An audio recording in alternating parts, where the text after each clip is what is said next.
Salut à tous, c'est Axel de la Bijouthérapie. Alors on se retrouve pour une nouvelle vidéo. Donc voilà, j'en suis à la page 5, donc je reporte encore une fois sur mon index, page 5.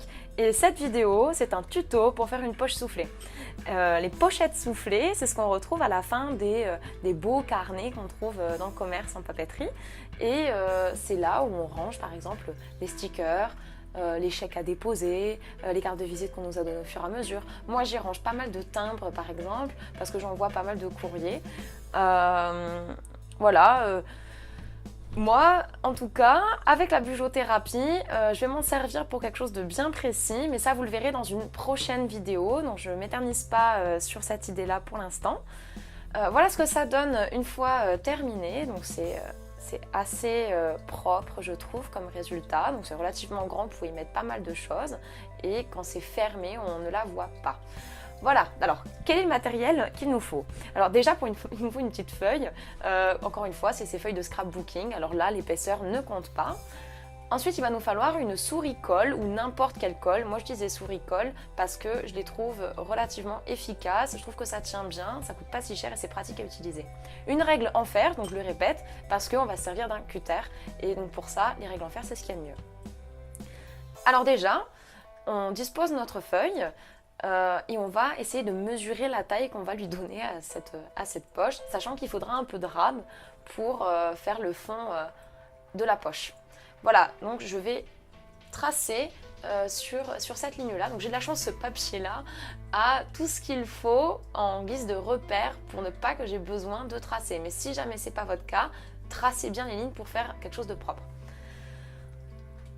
Voilà, ensuite, à peu près à quelle profondeur, voilà, donc je vais prendre l'équivalent de la largeur d'une flèche sur ma feuille, mais ça peut être pour vous 1 cm, je pense que ça suffit largement. Donc voilà, je vais tailler, donc là vous ne voyez pas, mais je fais la longueur cette fois-ci de ma poche.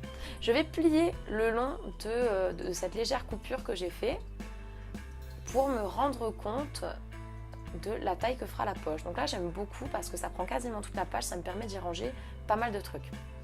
Bon alors là je pourrais plier simplement, mais je préfère tracer, on va dire, les tiers.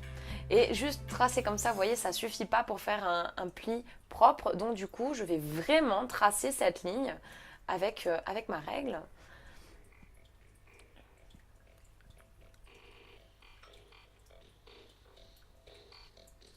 Et après, je vais plier en soufflé le long de cette ligne. Voilà, pour avoir le truc le plus propre possible. Voilà. Donc là, vous avez une petite idée de ce que ça donne le soufflé. Et on fait pareil de l'autre côté. Allez hop.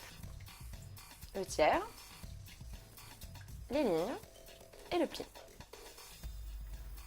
Bon, là, comme ça, vous voyez bien, ça fait pas joli. Donc du coup, je vais faire quelques finitions. Voilà, je vais couper tout ce qui dépasse pour avoir un rendu plus propre. Et là, maintenant, je vais m'atteler au fond. Parce que là, une fois que je vais plier le fond, ça va pas aller. Donc du coup, je vais couper légèrement les ailes. Donc c'est pas pour l'empêcher de voler. Hein. Oh, je sais, je fais des blagues pourries. Bon, allez, on plie le fond. Voilà.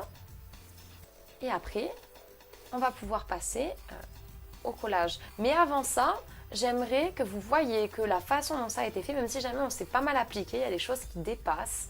Donc voilà, on va tout bien plier comme si jamais c'était collé. Et on va regarder qu'est-ce qui dépasse pour faire un truc encore plus propre, qui n'aura pas de difficulté à se déplier. Alors, je vais juste couper ces tout petits trucs qui dépassent en bas. Voilà. Et c'est parti pour le collage. Hop, un zip de souris. Tac. J'ai collé le fond. Je colle maintenant les ailes. Voilà. Je plie. Et c'est fini. Voilà, donc ça vous a pris même pas 5 minutes à faire. J'espère que vous allez pouvoir le refaire, varier les plaisirs. Vous n'êtes pas obligé de vous faire ça qu'avec un seul papier. Vous pouvez composer, vous pouvez faire ça avec différentes matières. Donc voilà, donc c'est fini ce tuto.